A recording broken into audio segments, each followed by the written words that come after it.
I'll be very brief in my remarks, and I want to say from the outset that while, as I mentioned last week, Thursday, this concept about the GATE program is something that my former telecommunications officer, who is now with Digicel, having worked in the CPL, we spoke about this, and it came really at a time when I had encouraged telecoms providers in Antigua to come good, and coming good for us was coming with 4G LTE. So, having massaged the idea, of course, we went to the Honorable Prime Minister, and the Honorable Prime Minister was really the person who insisted that in the GATE program we fashion some kind of component for skill set transfer. And as it were, we had to drop one of the other components of the GATE program to incorporate the cadet program. So those were the days when the then CEO of Digicel was here, John Dells. I see Victor Corcoran with us today, and I want to say to Lime and to Columbus and to Digicel that we are very interested in our partnerships, because just like we are collaborating with the CXC in this very visionary move, we are interested in the development of people. And there can be no better manifestation of the kind of commitment to the development of people than the kind of collaboration we have had with these companies. I mean, Mrs. Jacinta Pringle spoke about equipping teachers with technology. We did that with Lime. Then we went to Digicel and negotiated with Digicel. So I want to put Columbus on early notice. And I don't think the Prime Minister would excuse me if I didn't use this opportunity very early to say to Columbus, this is a country, this is a government you can talk to and you can do business with. While we have a pan-Caribbean focus in the development of ICTs, I think you would accept that my remit as Minister of State with my boss as the Prime Minister is to focus on Antigua. So if I sound a little Antiguanish today, I apologize. So, congratulations to the CXC. This is very visionary, Dr. Jules.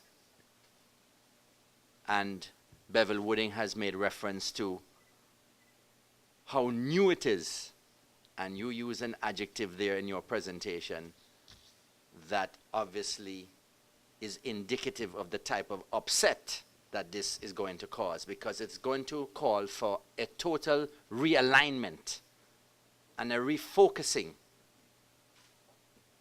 And in the presentation early on, I made reference to us being change agents, and you're helping to transform with your team and the developers and the people who worked on the curriculum. This is a very important development.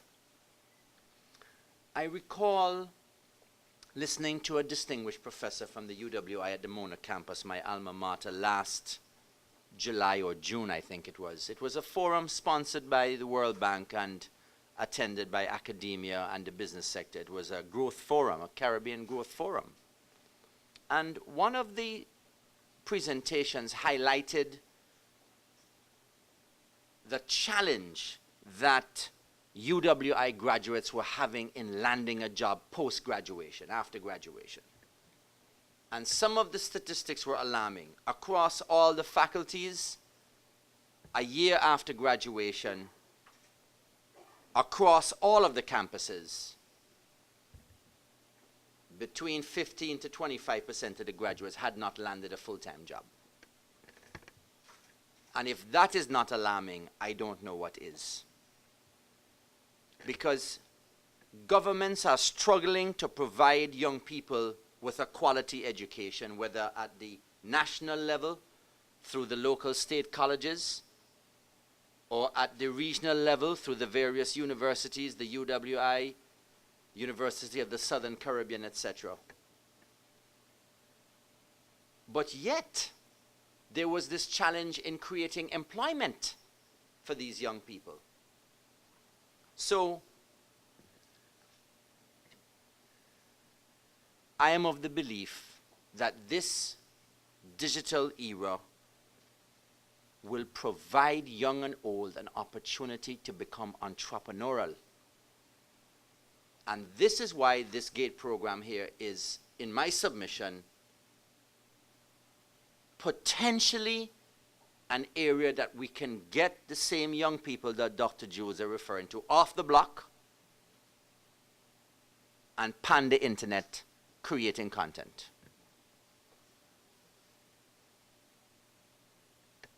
And I deliberately didn't say on the internet, because my team knows that in the coming weeks, especially the new media team, we are going to be launching a live webcast from here focusing on the pan movement in the Caribbean. And I know the Prime Minister will be very excited about this, him being a pan aficionado.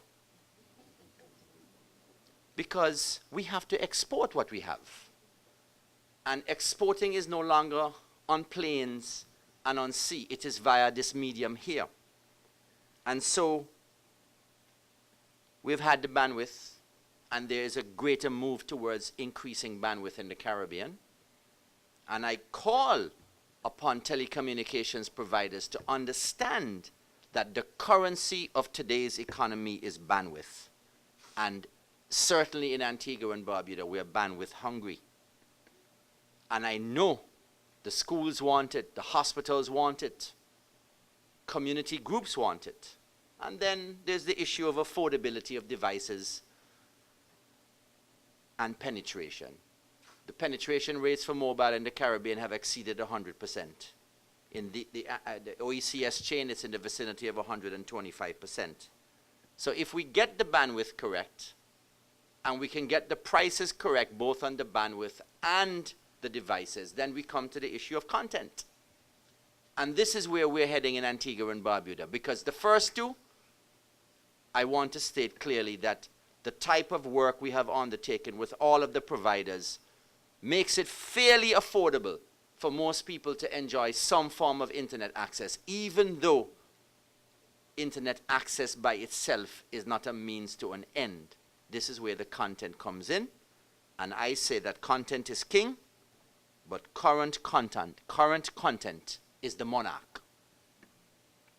And in this regard, this facility here is geared towards training people in content creation, whilst at the same time, the new media unit, which shoots in high definition, is literally putting Antigua and Barbuda's content on the map. Our carnival, our sailing week, our independence celebrations, which we refer to as homecoming. I would love to see the same thing for the other countries. I know it's there. But when you have major events in the Caribbean and you look online, you just see one or two pictures. This past carnival, we uploaded more than 10,000 high-resolution photographs of carnival in Antigua. So the same should obtain for carnival in Trinidad, Barbados, all of the ceremonies UWI holds. We got to put content online.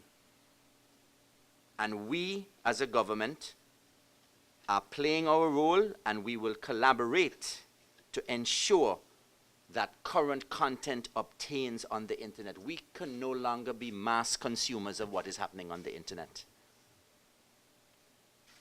And this is why I want to commend Bevel Wooding and the Bright Path Foundation for what they're doing, because they're helping to train people in the Caribbean in content creation.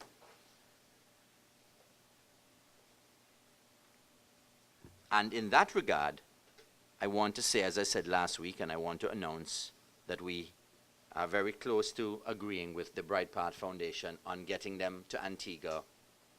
I believe it's on October the 7th to start an intense 2-week program in mobile app development and software development. So I am issuing a call to all the individuals who have an interest.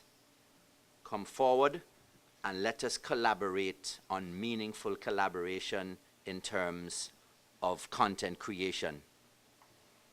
And I also want to say that in this regard, in this, I believe, our 10th year for ICT Fest, or 9th year, I can't quite recall now. This year, the entire ICT Fest in Antigua will be located in this venue here. and it will be a digital media event, and we will be promoting digital content creation.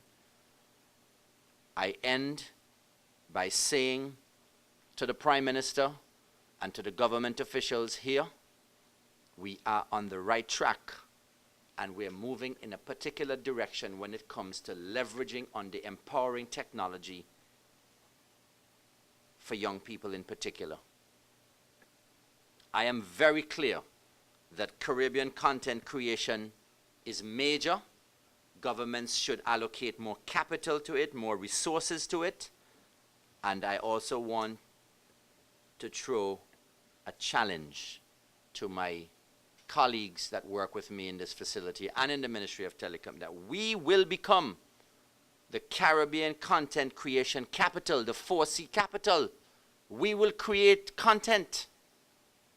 And before year end, we will announce a major initiative involving students, even at the Antigua State College, where we want them to go into their communities and capture the history of the churches, the history of the people, and all of the day-to-day facets of life in their various communities, because we want to produce a digital library on the life and history of Antigua and Barbuda as seen through the eyes of the students.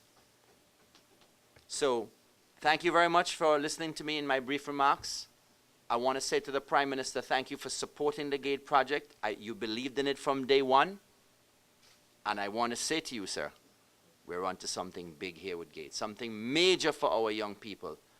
And who knows, maybe Steven Spielberg will see one of the things and these guys. Thank you very much. God bless you.